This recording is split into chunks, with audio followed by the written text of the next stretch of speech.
বিজেপির B team তথাকথিত পীরজাদা নওশাদ বাবু, আমি জিজ্ঞেস করতে চাই, এসআইআর নিয়ে মমতা বন্দ্যোপাধ্যায় সুপ্রিম কোর্টে দৌড়েছিল, তখন নওশাদ সিদ্দিকী কোথায় ছিল? যখন মাঠে ময়দানে তৃণমূল কংগ্রেস লড়াই করছিল, নওশাদ সিদ্দিকী কোথায় ছিল? অমিত শাহকে যেই সিআরপিএফ পাহারা দেয়, কোন ডিলের কারণে সেই সিআরপিএফ নওশাদ সিদ্দিকীকে পাহারা দেয়? জবাব আছে। আর হুমায়ুন কবির আর নওশাদ সিদ্দিকীকে পাহারা দেয় অমিত শাহ সিআরপিএফ। কেন? ডিলটা কি? ওই সিআরপিএফ এর নিরাপত্তা রক্ষীগুলোকে ছেড়ে ভাঙড়ে ঢোকো, আগামী দিন দরকার হলে রাজ্য সরকার তোমাকে সুরক্ষা দেবে, দায়িত্ব আমি নিচ্ছি। সিপিএম আর আইএসএফ এর জোট হয়েছে, জোরে বলতে হবে হয়েছে কিনা। সিপিএম আর আইএসএফ এর জোট হয়েছে। সংখ্যালঘুদের পাকিস্তানি কে বলে? শুভেন্দু অধিকারী। এবার আমার প্রশ্ন, যদি শুভেন্দু অধিকারী সংখ্যালঘুদের বাংলাদেশি পাকিস্তানি বলে আর সিপিএম এর সাথে আইএসএফ এর জোট হয়ে থাকে, তাহলে নন্দীগ্রামে সিপিআই প্রার্থী দিয়েছে, আইএসএফও প্রার্থী দিয়েছে। কেন? কাকে সুযোগ করে দেওয়ার জন্য? কার হাত শক্তিশালী করার জন্য? কার থেকে টাকা নেওয়া হয়েছে? যদি জোট হয়ে থাকে, কেন সেখানে দু দলই প্রার্থী দেবে? তার মানে কি সংখ্যালঘু ভোট ভাগ করো আর বিজেপিকে জিততে সুযোগ করে দাও। বিজেপির বি টিম নওশাদ সিদ্দিকী একটা সাংবাদিক বৈঠক করে নরেন্দ্র মোদী আর অমিত শাহর বাব্যাপান্ত করেছে, আমি রাজনীতি ছেড়ে দেবো, রাজনীতির আঙিনায় পা রাখবো না। এই ভোটে তৃণমূল কংগ্রেসকে এমন ভাবে জেতাতে হবে যাতে এখানে আইএসএফ আর বিজেপির ঝান্ডা ধরার লোক না থাকে। যারা নিজেদের পীরজাদা হিসেবে দাবি করে, আমার এখানে আস্তে আস্তে মনে পড়ছিল 2023-এর পঞ্চায়েত নির্বাচনে আইএসএফ এর একজন কর্মী নিহত হয়েছিল, প্রধান অভিযুক্তর নাম ছিল আরাবুল ইসলাম। আজকে সেই আদর্শ জলাঞ্জলি দিয়ে আরাবুল ইসলামকে ক্যানিং পূর্বের প্রার্থী করেছে। এই হচ্ছে আইএসএফ এর আসল চেহারা। বিজেপি শাসিত রাজ্যগুলোতে বাংলায় কথা বলছে বলে জোর জবরদস্তি জেলে ঢুকিয়ে দেওয়া হয়েছে। একটা ফোন করে খবর নিয়েছে আইএসএফ, একটা ফোন করে খবর নিয়েছে নওশাদ সিদ্দিকীর দল। হ্যাঁ, জোট হওয়ার পরেও যারা নন্দীগ্রামে আলাদা প্রার্থী দেয় টাকা নিয়ে। আচ্ছা, সিম্বলটা কি? আমাদের যেমন জোড়া ফুল, ওদের সিম্বল খাম। খামে কি যায়? খামে কি যায়? খামে কি যায়?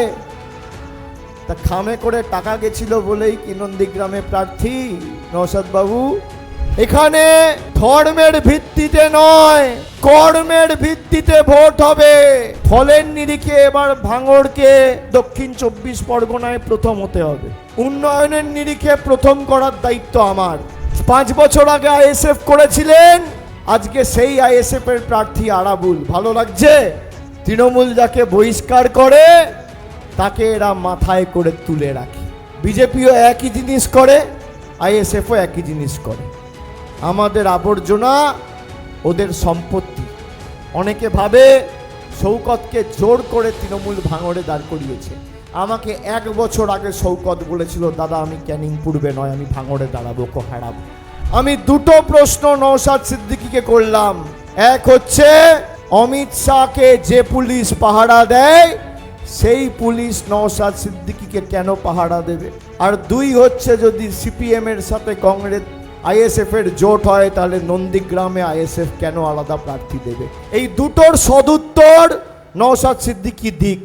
একদিন নওশাদ সিদ্দিকী একটা সাংবাদিক বৈঠক করে নরেন্দ্র মোদী আর অমিত শাহর বাব্যাপান্ত করেছে, আমি রাজনীতি ছেড়ে দেবো, রাজনীতির আঙিনায় পা রাখবো না। যদি কেউ দেখাতে পারে একটা চিঠি লিখেছে কেন্দ্রের সরকারকে যে গরিব মানুষের টাকা ছেড়ে দেওয়া হোক, আমি তৃণমূলের হয়ে ভোট চাইতে আসবো না। আমার চ্যালেঞ্জ। আমি আপনাদের কথা দিয়ে যাচ্ছি, আপনারা 2024 সালে তৃণমূলকে জিতিয়েছেন তো? গত 2 বছরে 32,000 গরিব মানুষকে বাড়ি দিয়েছে মামাটি মানুষের সরকার।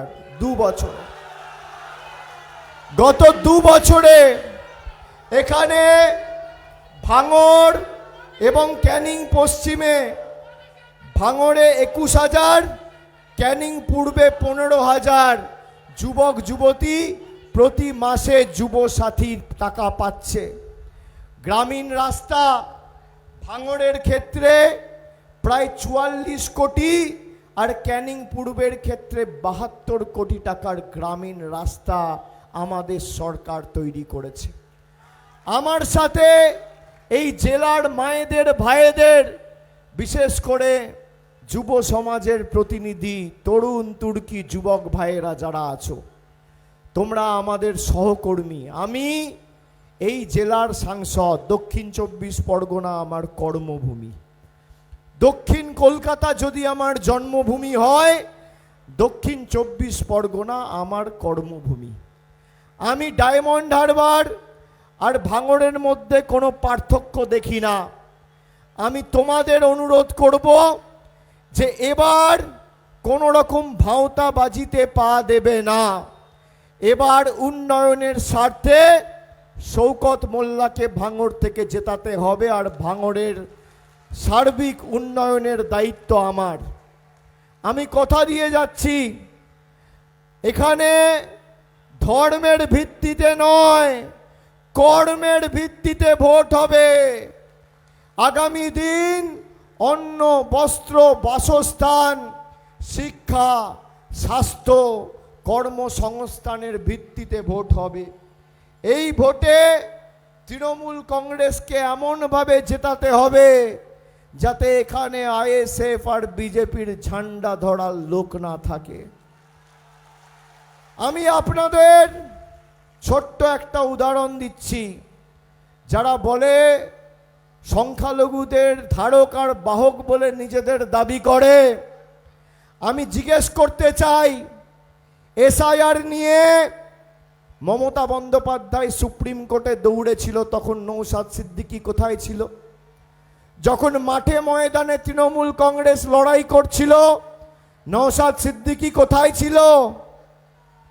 অমিত শাহকে যেই সিআরপিএফ পাহারা দেয়, কোন ডিলের কারণে সেই সিআরপিএফ নৌসাদ সিদ্দিকীকে পাহারা দেয়? জবাব আছে। রাজ্যের মুখ্যমন্ত্রী মমতা বন্দ্যোপাধ্যায় 3 বারের মুখ্যমন্ত্রী, 7 বারের সাংসদ, 4 বারের কেন্দ্রীয় মন্ত্রী, তাকে পাহারা দিচ্ছে রাজ্যের পুলিশ। আমাদের সুরক্ষা দেয় রাজ্যের পুলিশ, আর হুমায়ুন কবির আর নওশাদ সিদ্দিকীকে পাহারা দেয় অমিত শাহ সিআরপিএফ। কেন? ডিলটা কি? সংখ্যালঘু ভাইদের উপর যা অত্যাচার বিজেপি করেছে, যদি এতটুকু মনুষ্যত্ব আর বিবেকবোধ থাকে, ওই সিআরপিএফ এর নিরাপত্তা রক্ষীগুলোকে ছেড়ে ভাঙড়ে ঢোকো। আগামী দিন দরকার হলে রাজ্য সরকার তোমাকে সুরক্ষা দেবে, দায়িত্ব আমি নিচ্ছি। চ্যালেঞ্জ আমার। ডিলটা কি? সাধারণ মানুষ লাইনে, আর অমিত শাহর পুলিশ নওশাদ সিদ্দিকীকে পাহারা দিচ্ছে। ডিলটা কি? আমি আপনাদের আবার একটা উদাহরণ দিচ্ছি। সিপিএম আর আইএসএফ এর জোট হয়েছে, কি হয়েছে কি না? হয়েছে কি না? জোরে বলতে হবে, হয়েছে কি না? হয়েছে। সিপিএম আর আইএসএফ এর জোট হয়েছে। সংখ্যালঘুদের পাকিস্তানি কে বলে? কে বলে? আরো জোরে কে বলে? শুভেন্দু অধিকারী, তাই তো? এবার আমার প্রশ্ন, যদি শুভেন্দু অধিকারী সংখ্যালঘুদের বাংলাদেশি পাকিস্তানি বলে আর সিপিএম এর সাথে আইএসএফ এর জোট হয়ে থাকে, তাহলে নন্দীগ্রামে সিপিআই প্রার্থী দিয়েছে, আইএসএফও প্রার্থী দিয়েছে, কেন?